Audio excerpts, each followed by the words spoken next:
What is going on, everybody? Is Alex coming back at you with another video, and today I put together a 7-round mock draft for you guys, grouped by division and with trades up and through the third round. So if you guys are new here, feel free to like, comment, and subscribe. Join the community because I absolutely love talking to you guys. Our goal is 4K by draft day. As you guys can see, we have blown it out of the water. You guys have blown it out of the water. For that, I am forever thankful for believing in me, because honestly, there was a long time there, 7 months to get to 100 subscribers, where I did not think so myself. I didn't believe in myself, and you guys were the reason I continued doing this. And still to this day, even though I work a couple jobs and go to school, you guys make it worth it every single bit. So thank you guys so much for making every ounce of effort that I put into something like this totally worth it, because I know it makes you guys happy. And of course, yeah, if you guys are new, feel free to stick around because I want to talk to you guys. We have links down in the description for you guys to get even more involved. Discord with over 130 people in there, and you get to reach out to me at any point. You can do that in the comment section below too. But hey, if you want to start having it back and forth, feel free to message me there, Twitter as well. I like to call out people, like talk to guys like Matt Miller on there. So without further ado, let's kick right into the video. And we're starting off with the AFC North with the Pittsburgh Steelers. So this is going to be the exact format that we do it. If you see a pick that's bolded, most likely, well, actually 100% of the time, it's part of a trade. Now, I wasn't able to do, I did as many as I could. There were a lot of trades, a lot of moving components in this, but bottom line, I'll give you a quick little rundown of each pick. It was based off of pick value. I actually used a pick value chart this time, so it took even longer for you guys. But this pick was a trade up with the Washington Commanders, and it was a first this year and a first next year. And I believe it might have been like a 4th round pick. I'm not 100% sure. I think we might have gotten a pick in return. Regardless, we gave up 1-1. That is A-okay. We got Malik Willis here at pick 11. I think that is an absolutely phenomenal deal for us. Overall, we actually might have gotten a 3rd rounder back next year. I can go check that out in the later. Just check in the description for any weird little changes that I make. But regardless, I think that getting Malik Willis for the squad is probably one of the best moves that you can make. You're at least in the AFC, you have to take a swing on somebody who could actually be a top 5 quarterback. Can Malik Willis bust 100%? More than 100%, 1,000%. And same thing with every quarterback, though. I mean, hell, I thought that Zach Wilson was almost unbustable. And well, so far, he hasn't been doing as well as we would hope for. Put it that way. Everything, obviously, until his career is over, the jury is not fully set. So we can still believe in him. I think Malik Willis has just incredible talent, great runner, and I think that his ability to throw the ball is sublime. If he's able to work the mental aspect of it and being able to process more properly, I mean, dude, this guy could be on another level. I do think that I've seen flashes of Deshaun Watson with him, and I'm sticking to that comparison. I have pretty much an on-sale version of Deshaun, and it could be flourishing into the ceiling of Deshaun Watson. Guy's absolutely phenomenal. Great leader as well. Big fan of that. We'll quickly go over the other picks as well. You got Perrion Winfrey here in the 2nd round. I do think bolstering that run/pass defense is not too shabby of a move. Perrion Winfrey was the best player available at that point as well. For a team that's honestly looking to continue to add some extra oomph on the interior, it's never a bad move, especially with the ceiling that Perrion Winfrey offers in the pass rush. Internal pressure is huge, especially when you got TJ Watt coming off the outside. The best thing you can do for him is to make sure that, like, honestly, there's pressure coming from the inside too. You know, again, pass rush is key for eliminating or at least neutralizing the talent of these elite quarterbacks in the AFC. Perrion Winfrey's where I want to go with that. Bo Melton, it's a little bit high for him, but I honestly have him as a top 100 player, 4.3, 4.40. And again, it feels like a Steelers move. Honestly, a smaller school kid in Rutgers, not really that small, but you know, he was able to flash a lot at the Senior Bowl, and a team that is desperate to add in some more playmakers could definitely be looking for him. Reggie Roberson, pony up SMU. I go to SMU myself, and getting 2 defensive backs, obviously not the most athletic dudes in the world, but Leon O'Neal is one of my favorite dudes in this class, especially for his value. Jermaine Waller was somebody where before he ran a 4.79, I was having him hopefully go in that 3rd round territory. Still think he's a very talented DB. Now let's talk about the Baltimore Ravens. Last time you guys got a haul. So I apologize for the fact you don't get to have David Ojabo and Jordan Davis, but obviously that was before Jordan Davis was able to get his ass in shape. That was a big one for me. Yeah, you get George Karlaftis here, who, I mean, people are starting to underrate where Karlaftis is going to go. He was supposed to be in the top 10. Then people just started sliding a little bit on him for these other pass rushers. This dude just ran like a 4.71 in sub-freezing conditions. Like, he's a freak. Did over a 38-inch vertical as well. You know, the guy is just built like an absolute monster. And people are not saying this enough. And the people who are really smart in the industry are saying it. This guy is just a slightly downgraded version of Aidan Hutchinson. Like, there's not that big of a difference, especially since George dropped his weight to become more speed to power than just pure power.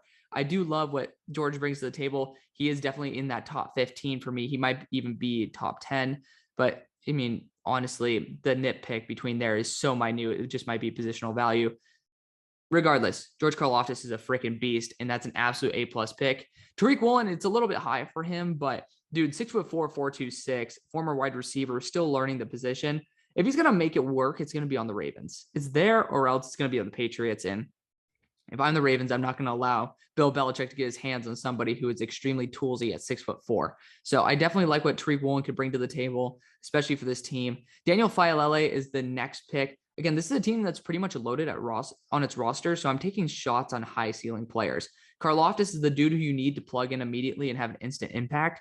Tariq Woolen is somebody you're having there for the long term. Faalele is somebody where under Morgan Moses, he's going to be sitting there, and he's not ready. He's not ready at all. By the time Morgan Moses is done with his contract, I can guarantee you Faalele still might need a year of development.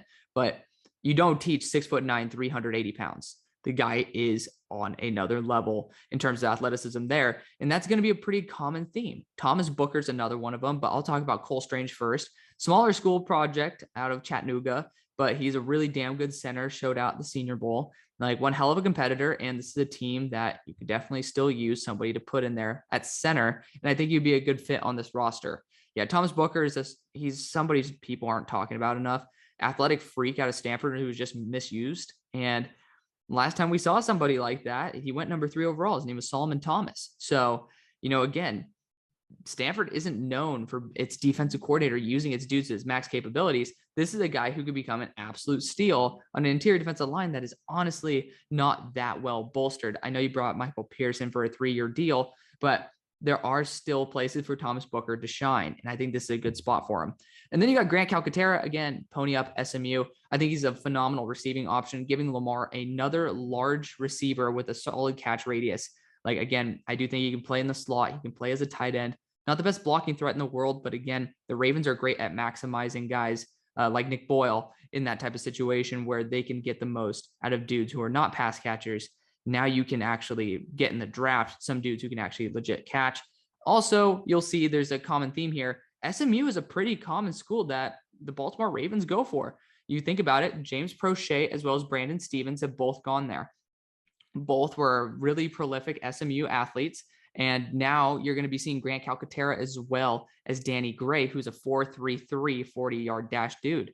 Again, someone who's going to be really good in the return game as well. You're taking a shot on Tyquan Thornton here. Yeah, you have 2 wide receivers back to back, but I mean, Tyquan is just such a project, and you're just pretty much taking him for the pure speed. Same thing with Danny, but Danny is actually a really good route runner. Funnily enough, quick story time. When I was waiting after my first COVID shot, they make you wait 15 minutes to make sure you don't pass out. I actually did it with the football team. Not like I went with the football team, but they came right at the same time. So I sat next to Danny Gray, and, the coaches came out and they were just roasting the hell out of him because he can't put on weight. So that is a legitimate factor that he's tried to put on weight and can't. But I mean, again, that's where the speed comes into the equation. He's a really good separator. His hands are garbage, but again, you're taking a shot in the 5th round, somebody who actually can do some stuff like separation at an elite NFL level. Jerome Ford slipped. Again, the running backs in this class, there's so many of them. It's like really pick your poison. I think Jerome Ford can go as high as the 3rd round, but he can also fall down to the 6th round territory. Baltimore Ravens would be pretty ecstatic to get him. Cincinnati Bengals, we're going to pick this up a little bit. Tyler Linderbaum is, I mean, at this point, I'm like wishing for my own demise. If you guys don't know already, I said if Tyler Linderbaum, who's a top 6 player to me, falls to the Bengals and they select him, I'm going to buy a bottle of Dom Perignon and drink it on live stream. And I'm wishing that upon myself now, and I really don't know why. I don't. So maybe this video can get me that $200. It won't, but I still love you guys anyways. But yeah, like if Tyler Linderbaum goes here, that's an absolute steal. Again, Ted Karras, however you want to say it. is not a long-term answer at center, but I think that Tyler Linderbaum is an absolute beast. Cam Taylor-Britt is a guy who fits perfectly into the scheme. We had a trade back. You guys will see one of these teams that traded up into that number, I believe that's 62 spot. But I mean, Cam Taylor-Britt is an absolute stud fit for this team. There wasn't anybody good at that mark. And I think that this team is desperate for a cornerback. Cam Taylor-Britt is probably your best choice at that spot. Number 95, you got Jelani Woods, who's one of my favorite tight ends in this class. He's big, he's fast, and he's going to be a really good gadget weapon for you to use. Again, giving another great target towards Joe Burrow's repertoire. So I love it. I really do. Jelani Woods has been one of my dudes, and to see him run that 40-yard dash and run like that low 4.6, high 4.5, or I think my low 4.5s. Regardless, he's fast, and he's a good weapon. I think that that's going to be a big plus for this team. Alex Wright is next, a guy who he's a weird athletic freak, man. I tell you. In the fourth round, you're just going to be taking a shot on somebody who can rotate in. And Alex Wright has so much potential. I'm very excited to see how he can develop in this league. I know a lot of people, like Broshmo even, have dropped him quite a bit. David Anene is out of Houston. He's 6'2", 250-pound linebacker. You know, you're adding some extra meat into that linebacking core that is honestly not solidified.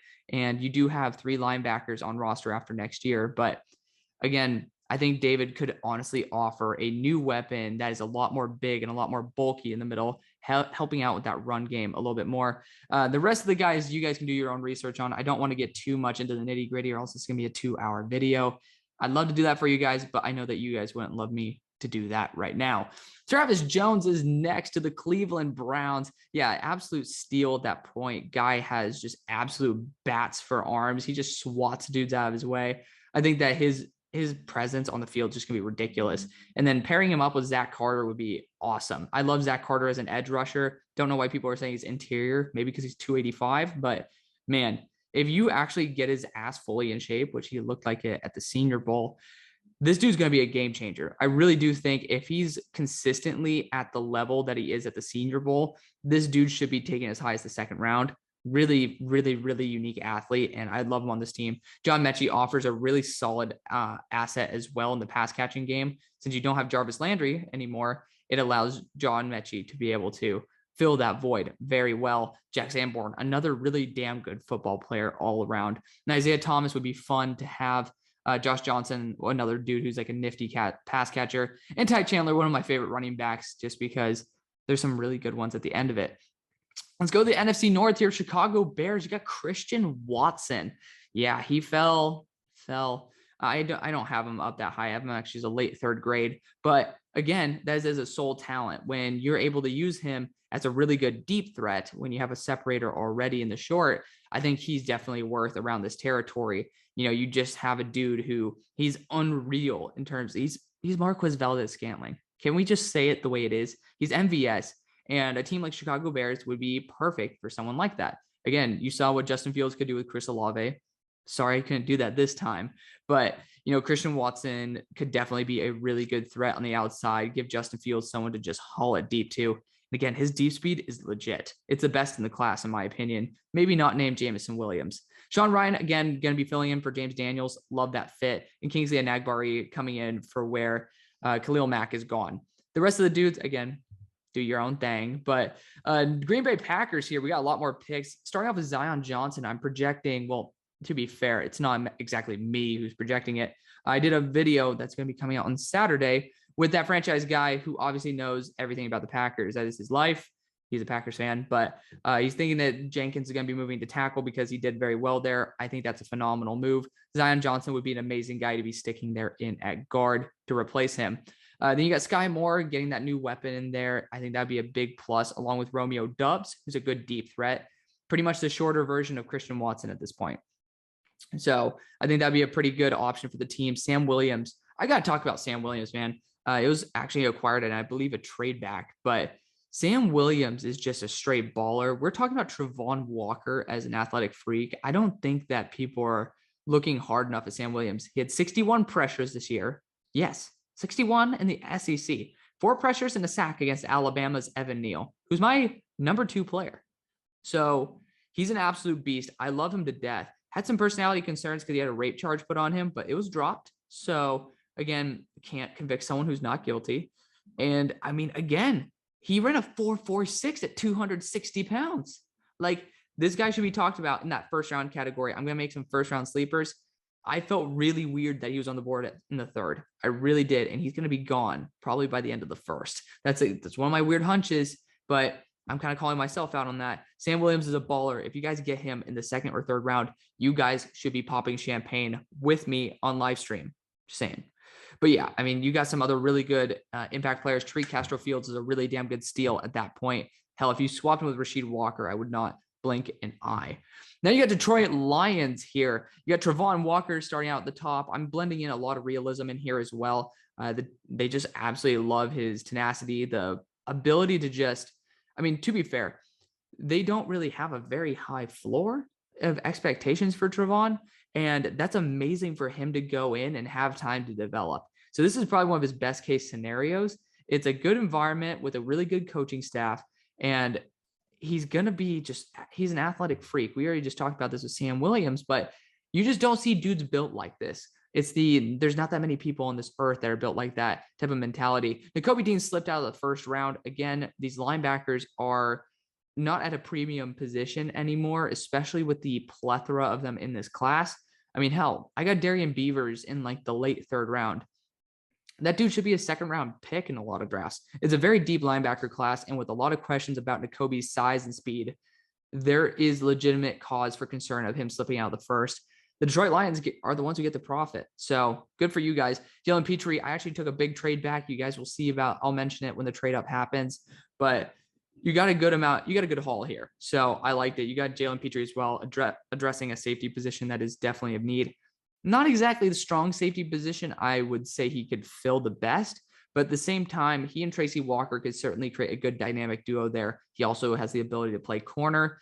When you have a kind of a guy who's a jack of all trades, I think that's totally worth it. So I really like Jalen Petrie. I think he could be somebody who could go even in that early second range. So getting him there at the end of the second, far from something to scoff at. Calvin Austin as well is going to be a really good option for you. You guys might say, dude, he's 170 pounds. He's going to be a slot guy. We already have ARSB. He played the majority of his snaps actually as a boundary. So he's been doing that for a long time too. And he's a great guy to get the ball out of your hands too. You saw we did with Khalif Raymond last year, DJ Shark, Calvin Austin, ARSB, Khalif Raymond, sign me up for that. And then of course you're taking a shot on Carson Strong because he does have some really unique talents to him. And it's a perfect place for him to sit too. Now we got the Minnesota Vikings getting Jordan Davis, Jaquan Brisker. Now also Pat Pete, and then Mario Goodrich into the equation. Mario Goodrich would be an excellent guy to sit, not sit, but to have him grow underneath Pat Pete for a year. And that'd just be a perfect spot for him. I swear. This is just a really good top three. And then you get Cam Jurgens, who has his own beef jerky company. You guys know that? I didn't even know that. I love that. But he tested out like a freak at the combine, really good interior offensive lineman. And then you have some other dudes in here who could also play a similar role. I'll mention Jack Cohn here. Obviously, the backup quarterback that I keep bugging on his name, but he came in over Kellen Mond. Jack Cohn is pretty much a much better version of that. And he's on like a 200 to 500K a year contract. So at the end of the sixth, hell yeah, sign me up for that any day of the week. Jack Cohn's a really good game manager as well. If you need him to come in when everybody's sucking, I can guarantee you he's going to be good enough. Now let's talk about the AFC South here. Jacksonville Jaguars going Aidan Hutchinson, #1 overall. And yeah, big surprise. Devin Lloyd slips out of the first. He doesn't have elite athleticism. He's not super large. And there is one linebacker that goes in the first who has elite size and athleticism. So it's not impossible to see Devin Lloyd fall out of the first. I do love Devin Lloyd. Again, this is a team that's definitely looking for a Mike after losing out somehow, some way on Miles Jack, but it's fixed, right? Then you got Jalen Tolbert, a really good boundary receiver. You're kind of your DJ Shark replacement. Greg Dulcich, a guy who you can definitely bring in as another really good pass catcher. Mikael Wright, he fits the exact mold. You guys got Tyson Campbell last year, a guy who's really sticky in coverage, even though he gets the ball caught on him. So does Mikael Wright. So does Tyson Campbell. Like both of those guys have that trait similar. And I think that honestly in the fourth round, it's amazing value. I do like Mikael Wright a lot. Braxton Jones is a developmental tackle, perfect to sit for a year, which is why you also have a dude there for a year in Cam Robinson.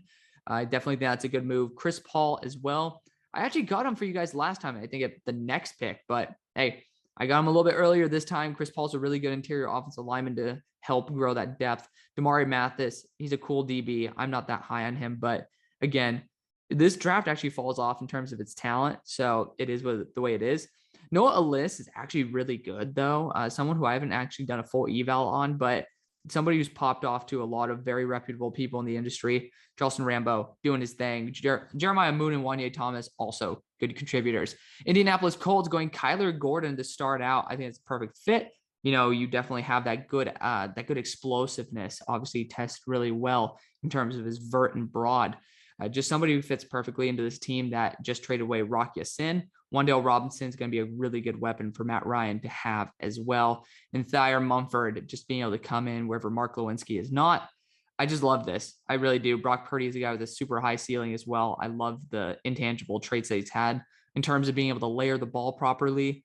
There's a lot to like about this team. So Houston Texans. So we got a lot of picks here. Evan Neal, he's just perfect for this roster. You can use him at right tackle, keep Titus Howard at left guard if you want. Honestly, you're gonna have to pay Titus Howard eventually, and I'd much rather have Evan Neal than Titus Howard. So sign me up for that. Jermaine Johnson at number 13, amazing day one impact player. I just think that he's an absolute freak. Lewis Cine, I think that's just safety's been rumored to be a huge thing for the Texans in terms of a big position of need. Lewis Cine's a perfect dude to fill that. We had a trade up actually for Breece Hall in round 2. So yeah, we traded up. I forget with who, but yeah, we had a big trade up there and got a RB1 because our run game was the worst in the NFL last year. Rex Burkhead being your number 1 running back.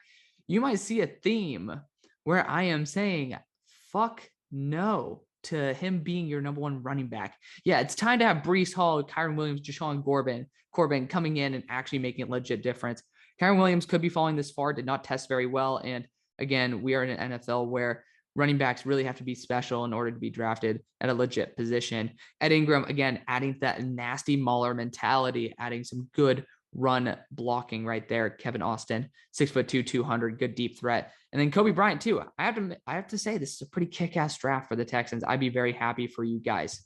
Oh wow, I'm so used to mock drafts. Tennessee Titans. We got Trevor Penning here. I literally feel like he's going to be Taylor Lewan someday. I think that he's he's not ready right now. And I think this is a team that you do have the luxury of being able to wait a year. But at the same time, I also think that this is a pretty beneficial run heavy team to where Trevor Penning's not going to have to deal with doing a lot of true pass reps. So this is a good spot for him. I do think that would be an amazing move. Channing Tindall, it's a 3rd round. The Titans like their 3rd round linebackers. And he's a guy who's perfect for him. I think that he'd be a really good intro to the team or addition. There we go. Jeepers. So Alec Lindstrom, Kyle Phillips, a lot of these guys aren't very big names. To talk to Broshmo about this, they're not super flashy picks, but Lindstrom's a really solid blocker overall, can fill in at center, can move to guard as well. Kyle Phillips is just going to be a dude who works his ass off every play, tested pretty solid. And again, he's actually really good at run blocking. So might not be a big factor to you guys, but when you have a dude who can definitely do really good things after the catch, gets the ball out of Tannehill's hands, and it definitely creates a lot of opportunities for not just himself, but other players. So I like what Kyle Phillips brings to the table in the 4th round. Jalen Weidemeyer just has been testing pretty poorly, but if he can get his ass in shape and get back to his 2020 form, you have an absolute steal. And Kyron Johnson ran a 4.36. NFC South time, let's roll with it. Saints getting Chris Olave and Nick Cross and Kellen Deesh.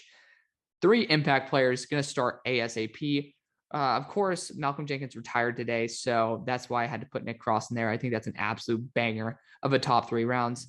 Jake Ferguson, maybe it's a little bit rich for him, but I absolutely love Jake Ferguson. I think he's going to be a day 1 impact on your roster.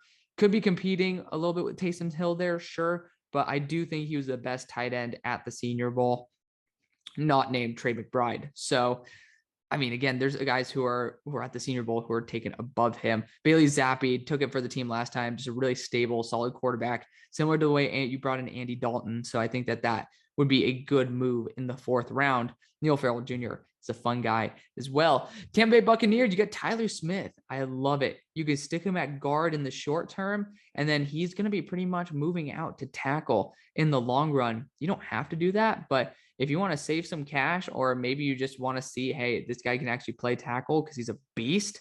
Doing my scouting report on him right now, by the way. Yeah, I mean, I love him to death. I've already done an in-depth one, but like an actual article for online. Logan Hall as well, somebody who can be kind of like what you want in that interior zone. Weird tweener. Marcus Jones, another DB who's an absolute beast. Super baller, dude. Love him. Then you got Donovan West, a guy you could fill in at center in case Ryan Jensen gets hurt, or guard. Keontae Ingram is a fun option as well. Falcons, this is probably one of my favorite ones here. We traded back, and I'm not going to say with what team because that is towards the end of the video, hint, hint. But we traded back, and yeah, you guys can guess it by the pick. It was the Chargers. Yeah, we traded back with the Chargers. We ended up getting Jameson Williams at pick 17, George Pickens at 41, and then Desmond Ridder at 58, and then Christian Harris at 63. We made moves back and forward in order to get the guys that will impact our roster in the long run. Yeah, our wide receiver core is barren. Now, next year, you're going to have a fully loaded wide receiver core. George Pickens, Jameson Williams, Kyle Pitts, and then, I mean, we won't say the name of the man who's terrible for this universe. He bet, what, $1,500, and he's out for a year, Calvin Ridley. So, you know, bring Calvin Ridley in that equation. You are back to contention, baby, right there. And Desmond Ridder's going to have a year under his belt too. Damn. And you got Christian Harris to replace Foye Sadi-Aluakan. Kicking ass right here. I'm definitely going to send this out to some of my Falcons fans out there on Twitter to see what their thoughts are. But Cam Thomas as well. I love him to death. If he gets his ass fully in shape, I had this dude potentially as a first round pick before I saw his athleticism wasn't up to par. Pierre Strong Jr., I freaking love him. 4.37 40, if I'm not mistaken. And he's one hell of a blocker. He was able to just really turn heads left, right, and center. And he, of course, I mean, he was playing, I believe, in FCS. It's not that hard to be a freaking dominant running back. So don't need to mention that. Luke Fortner, another really good player. And of course, I had to mention Skylar Thompson at the end, a guy who can play tight end potentially for you over a guy like Daniel Bellinger. Now, Carolina Panthers, I had them trade back to pick 15 with the Philadelphia Eagles, which we'll get to in a minute. That's a big trade, by the way. Ended up giving a first, second, and third. Eagles fans, do not panic. You will see what happens at your pick. But I didn't want you guys to spend the 6th pick on Kenny Pickett. I swear to God. And a lot of you guys will say, like, dude, let's take Malik. I'm saying that these guys are idiots. Honestly, I'm sorry. They're just straight up morons. And I am trying to soften the moronic approach of the Panthers front office because those guys are scared shitless for their jobs. So I got you guys a 2nd and a 3rd round pick, and you still got Kenny Pickett, which you guys would probably draft at number 6 anyways. So you got Nicholas P. Ferrer. I think he can start at left tackle immediately. Definitely in case an injury happens at right tackle, can ball the fuck out there too. Love him. Nick Benito, Hassan Reddick replacement, 1-for-1. I love him to death. Elite production in college, elite athlete as well. Lacetius, hell, he could even start. I really do love this. Jeremy Ruckert can start as well. I mean, dude, I'm going to be honest. I'm a really big fan of this draft. Otito is another really good contributor. Chase Lucas and Skalski are two guys who probably are special teamers in the long run, but could do something in case some bad shit happens. Now let's go to the AFC East here. New England Patriots go Leo Chanel. That's the first linebacker off the board. 252 pounds, 6'2", 4'5", 340 with about 40 bench reps. Like, this dude might be going as high as 15th overall. Like, he's just an absolute animal, super unit of a dude. And as my boy Caesar, who lives out here, you guys can check out that interview as well. Caesar Williams says, who's the DB for Wisconsin, by the way. He was like, dude, like, Leo is just such a fiery personality. He's super charismatic. This guy is going to be a difference maker in the NFL as well. I definitely love everything I see from him. He's my linebacker 4, but that is a very tentative linebacker 4. I would be much more comfortable taking him as the number 1 linebacker in this class than anywhere near the 4th. Like, I do think that he should be the first linebacker off the board. So my rankings might change. Roger McCreary and Zion McCollum, you get a day 1 starter as well as a good project. Zion McCollum, somebody who's flashed some really good flashes, has a really good frame as well. Stuber is a Michigan offensive tackle that'll be able to move into guard. we know the history there. And then Tyree Johnson, another really good freak athlete. Rachaad White at the end, by the way, excellent value for this for the 7th round. Jets. Yeah, this is actually, I lied. This is probably my favorite one. So you get KT and Garrett Wilson. First off, hell yes. One, it fits the Saleh move, and then 2, it gets you a wide receiver 1. Like Saleh wants to get a defensive line, you get an absolute game changer in KT. Then you get Dax Hill, who can play man-to-man, but he can also play deep safety. I love that versatility. Bernhard Raimann as well gets the Joe Douglas offensive line thing out of the way. And people are saying Bernhard Raimann deserves to be like a pure first-round player. He needs development, man. He needs at least a year, and that's a perfect thing for him to sit at right tackle for a year under George Fant. I think that's an amazing move. Brian Asamoah is going to be an absolute unit. He's my linebacker 2 right now, and him it's a very nice pick as well if you guys can't see, but him under Robert Saleh is just gonna be ridiculous. Also, Isaiah Spiller falling to be a true power back, pairing up with Michael Carter, who was one of my dudes last draft. I love it. Then Dylan Parham adding a good unit at center as well. Like, this is just an absolute baller draft. Jalen Armour Davis as well. You don't need to have him start immediately. He only played for about a year, but he can kick some ass. John Ridgeway is a really good fully Fatukasi replacement as well. Miami Dolphins, you got Tyreek. Be happy. So apparently Broshmo and I did the exact same first 2 picks. Like, I don't like to look at other people's 7 rounds because it's all about like what I pick. Zach Tom's going to play center for this team. He can also play tackle. So that's a just big boost on the versatility. Then David Bell, he's all after the catch. That's called a Shanahan type of offense. Like, that's where he's going to be maximized. I love it so much. Terrell Bernard's just, I mean, he doesn't have the great size, but he's BPA for sure. And then in Niners fashion, grabbing 2 running backs at the end. Granted, they have a similar role, but again, they are late 7th round picks. Britton Brown is more built for that true RBBC, but you know, both are phenomenal. Buffalo Bills, here we go. Yeah, there we go, Buffalo Bills fans. Spoiling what I do with the Eagles, of course, but Treylon Burks is traded up for. You do need to get one super huge monster threat, and I just love it. I mean, just screw it. You're winning right now. Get Treylon Burks. Get a dude who's like unbelievable after the catch. Can you imagine, like, he ran a 4.55. If you actually watch him play, when he reaches his top speed, holy shit. And the GPS data approves this. Like, his top speed is ridiculous. So yeah, Treylon Burks with the ball in his hands is just something that I would be very excited to see. Then, of course, I realized, well, we need a corner 2 desperately. Trent McDuffie slipped because, again, he's a little bit undersized. And again, like, when you're sub 6 foot, short arms, there's a chance that you could be zone only, and there's only a select amount of teams that probably want you. And with the Eagles going after Sauce Gardner, spoiler alert, sorry, I think that Trent McDuffie could fall. And, you know, at that point where it's like, dude, this is a big trade up spot. You need 2 positions pretty much, and maybe a running back, and we got all of that. I think that that's just a straight up baller trade right there. I love it to death. That is an A+ move. I will give myself the pat on the back. And then, of course, you guys got some good impact players for depth along the way. Dude, Treylon Burks, Trent McDuffie would just be so nice.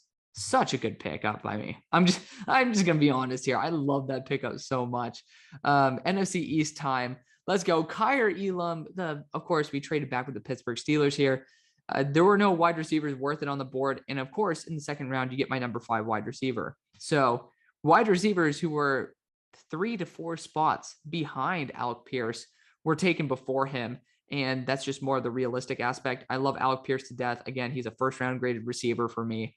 I think that he is exactly what you are looking for a team like Washington, where, you know, Carson Wentz is definitely known to be that type of guy to hurl it up to his larger receivers. Obviously, you've seen in the past with Alshon Jeffrey and Michael Pittman that, well, I mean, that is his favorite type of target. So I definitely think that that is probably the best thing that you can do right there. Micah McFadden, a good linebacker to add into the rotation. Justin Ross is just, you're taking a shot on best player available. And I love James Mitchell. And I'm going to find my phone because that was very annoying for it to go off. Gotta love that. So now that that's off, Abram Smith as well. Gotta give him a shout out. He's a beast. Cowboys, how do you like this one? You guys didn't like it when I went Calvin Austin and Tyler Smith in the first 2 rounds. Now we got Kenyon Green, Drake Jackson, Kirby Joseph, and Khalil Shakir. all day one impacts for the team. Khalil here taking over for where Cedric Wilson is gone. So I love that. I think all of them can make a day one impact. Darion Kendrick is a good slip up guy as well. Now let's go to the Philadelphia Eagles. Spoiled it for you guys. I apologize, but we made a big trade up, giving our second and third round pick up to move up for Sauce Gardner. Yeah, you do need to just hit that big home run hit. And with those three first round picks, that's exactly the way to do it. Somehow Drake London fell to 16, mainly because Washington traded back. But Drake London there at 16 is an absolutely amazing fit. I'm asking for that larger receiver, and there he is, my dream fit. And we traded back with Buffalo, and we got a third round pick back. So we pretty much just spent 1 second round pick and moved back in the third to get Sauce Gardner and David Ojabo. Sign me up for that. I mean, again, you brought on Derek Barnett. I will say this again. He can kiss my ass cheeks. I swear to God, I do not care about Derek Barnett. He's brought on a 2-year deal. You know what that means? It's a 1-year deal, and he wants to get paid a little bit when he gets cut. Great. Love that. BG's there for probably another year as well. And that is perfect for a guy like David Ojabo to come back from an Achilles tear to be able to just take his time coming back and making his full recovery. I mean, this is just the best case scenario. Darian Beavers adding into that linebacking core. Good run stuffer, honestly, not too shabby in the pass pro, and really good as a pass rusher from the linebacker spot. I had to put him in here, Matt Ariza. I mean, he's just the baller at the punter position. Again, I mean, is it worth a 4th round pick? Probably not. But at the same time, I mean, this is Philadelphia, baby. You swing for the fences. You get the best punter in the entire league. Let's go. Brian Cook as well, really damn good safety. I know that could be a good position to address. Connor Hayward had to add him in. And Brian Robinson, I like this draft overall. Brian Robinson's going to be a day one impact for you guys. And he's just a seasoned veteran. I love him. New York Giants. Yeah, you guys kick some ass here. And you guys see in bold what trade happened right there. Charles Cross, Kyle Hamilton, you get 2 day one impacts. Yeah, I mean, Ike Ekwonu was on the board, but Charles Cross has been hinted at by the New York Giants as their favorite. And I'm not going to stop them from doing that. You know, Charles Cross is definitely going to be probably more of a day one impact. He's had over 600 pass blocking reps in the past year. So honestly, he's more seasoned. He's more ready. I can see the New York Giants feeling a lot more comfortable with that, even though I would go Icky. You're really nitpicking right there. Kyle Hamilton as well. You know, you lose Logan Ryan. I think that's an A+ position if you can't get Sauce Gardner. Boye Mafe, Wink Martindale, your DC, literally just transformed a dude who had no production in college into a superstar. His name's Odafe Owe. Makes sense. Boye Mafe would be a steal at 236. Then we had a trade up for Matt Corral at the end of the second. There's just a certain point where it's like you're not spending a first round or even your second round pick on it. He's just there at the end of the second. You have to take a shot. You have to. It just fell because there's not enough teams wanting quarterbacks. That's just the thing. And there are some premium positions that do run out pretty quickly. Matt Corral is perfectly fine to scoop up there. I think he gave a 5th round pick or something, or maybe a 4th round pick to move up and select him. 1, it's a perfectly fair trade. But 2, I mean, hell, you're being able to take your shot on a potential franchise quarterback. And you're not immediately saying, dude, Daniel Jones, you're out. It's a 2nd round pick, for Christ's sake. This is a dude who could be a straight baller for your roster. I love him to death. So good job on you. Then Quay Walker is going to be an instant impact. Josh Williams, I love him as well. And then you got some other impact players. NFC West time. Martin Everson, Josh Pascal is same as last time. I actually didn't remember that. I was actually quite shocked. I was like, the hell? That was pretty easy to edit. Yeah, and then we got Kalen Barnes here, missed out on some other dudes and got a guy who's 4.23. Love it. Taking a shot on a high ceiling corner is something that honestly this roster should have done a while ago. Spencer Burford, perfect for the scheme, very mobile. Eric Ezukama, a bit overdrafted, but really good with the ball in his hands. And, you know, that's his best capability. And this is perfect because it's the Shanahan offense. Then you got Sterling Weatherford as well, solid safety and a running back and a high graded linebacker per PFF. Seattle Seahawks. I didn't want to go quarterback with the first pick because, again, I don't think that you should be hitching your wagon to a new quarterback ASAP. So I went Derek Stingley somehow, some way. Sam Howell fell to the 40th pick. I just said, hey, I'm not moving, and we're going to take a shot on him. We have 2 second-round picks. Sam Howell is some dude who's not going to be able to start year 1. And, I mean, he can start for sure, but I think that his best-case scenario is where he can sit a year and come into DK Metcalf. So thumbs up right there. We traded back a little bit. Obviously, we traded with the Atlanta Falcons. That's how they came up and got George Pickens over the Indianapolis Colts.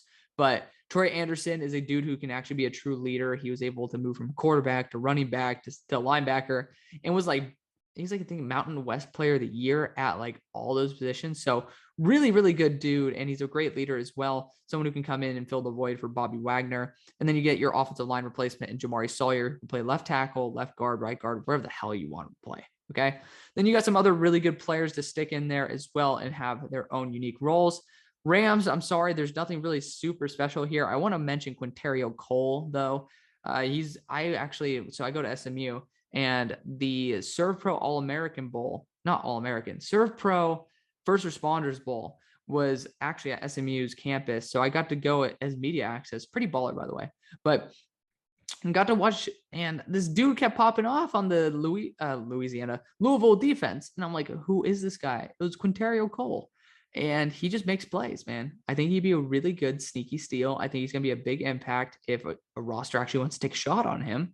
So fingers crossed, he's actually able to be drafted and go to a roster. I'm going to show him some love, send him to this squad who could definitely use him some way, shape, or form. Cordell Flott, somebody who you won't be seeing too many of on TDN mocks because they don't put him in there. Gotta love that too. And Luke Wattenberg's really damn good value. Zeus White kind of be your dude to just smash at the goal line.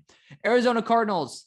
Devontae Wyatt, I love the pick right there. You got some good internal pressure. Defensive line's been an issue for a hot minute. And then you got Myjai Sanders replaced where you lost Chandler Jones. For people who say Myjai is not worth that, get your head out of a gutter. He ended up coming back to his pro day and actually weighing his normal weight about like 247, 257. Like, guy is an absolute unit, and he's just super, super explosive. I love his technique as well. One of the best pass rushers, pure pass rushers in the class. Would be graded even higher if I did, like I promised, and moved and weighted the pass rushing moves a little bit more than run stuffing. James Cook as well, getting that pass catching threat. Obviously lost Chase Edmonds, be a good pairing right there. And then you got some really good DBs as well as wide receivers, including my boy Caesar Williams, who's going to be really damn good in man-to-man. Did not test out in the 40 above. He was just sub 4.6. But, I mean, the guy, I haven't met someone as smart as him, honestly. I just listen to him. I can't stop listening to him talk about football. I think he'd be an absolutely amazing addition to any roster. But, I mean, hey, if you're able to get him even in like the 4th or 5th round, which I know as a super senior, he will be 6th, 7th rounder, but I think he'd be a really, really good addition to any roster, and big shout out to him. Now we get to go to the AFC West, kicking off the last division of this video. Chiefs, you got a lot going for you. You got Jahan Dawson, Andrew Booth to start it off, but you get Arnold Ebiketie, and in a trade back, end up getting Kenneth Walker. So I think it's like dubs all around. I love it. No, not Romeo dubs, but like big W's all the way around. You address every position of need, and you get a freaking monster in Kenneth Walker. Then you get DeMarvin Leal. Like, you get to move him anywhere. Such a spag guy, too. Damone Clark, yeah, maybe this 4th round's a little bit high for him, but this is a guy you could sit and wait for a year. I think it's perfectly fine. He's having, I think, a neck surgery or something. I think that's totally worth waiting for. The guy should have been an early 3rd pick anyways. Max Mitchell, right tackle, still a position of concern. And if he's able to get his head and ass wired together, he'd be a great addition. Verone McKinley, safety, still could be a position you add to, even with Justin Reed there. And, Juan Thornhill. So I think that he could be a really good 3rd safety there. Asezi Otomiwo, had to add him in here as well. 280 pounds, and he's just some dude who's a weird tweener. I think that'd be a fun addition to a team with Spag. Cole Turner, another just pass catcher. Taylor Algier, good, solid running back. And Myron, he is the way he is. Here we go. Big hitter. Chargers moved up and gave a 1st this year, a 4th, and then a 1st next year to get Ikem Ekwonu at pick number 8. Again, guy's an absolute beast. Probably will be gone, but there is the chance that he is there at 8. Even if Charles Cross is there, I am still making that exact same move. You need to get one of these top 3 tackles. I would not be taking a shot on anybody else at that tackle position at pick 17 personally. Then you got Brandon Smith here. Obviously, in the future, he's going to develop into a superstar linebacker, but even in the short term, you don't really have much worse. So getting a guy of that skill level is pretty damn awesome. D'Angelo Malone, a really good contributor. Isaac Taylor Stewart, a guy who's not talked about enough either. And you guys see the rest. Then we got the Raiders, of course. Well, Devontae took most of the spotlight, but still got a really good addition here. Vidarian Mathis, Alontae Taylor, and Ja'Tyre Carter, all really damn good fits that fit what the Raiders really mean. I could see them all on this roster being able to actually get some meaningful starting reps. I love Ja'Tyre Carter's motor as well. And last but not least, the Denver Broncos, Chad Muma kicking ass for this team. Linebacker is definitely a position of need. Abraham Lucas being able to man that right side day one. I love it. Isaiah Likely, obviously, Fant's gone. So getting somebody of that talent is going to be an A+ move. Darian Kennard is also really good depth that you take a good swing on. Jesse Luketa, Amari Barno, both dudes who are these weird linebacker edge hybrids that will need time to develop. Of course, the Broncos can probably be a good place for that to happen. And of course, ending off with some more situational dudes. So let me know what you guys think. Obviously, I'm sure that there's picks that you'll disagree with, and I perfectly respect that. But I want to thank you guys for watching anyways and supporting my channel as always. Thank you guys so much for watching. See you on the far side. Peace.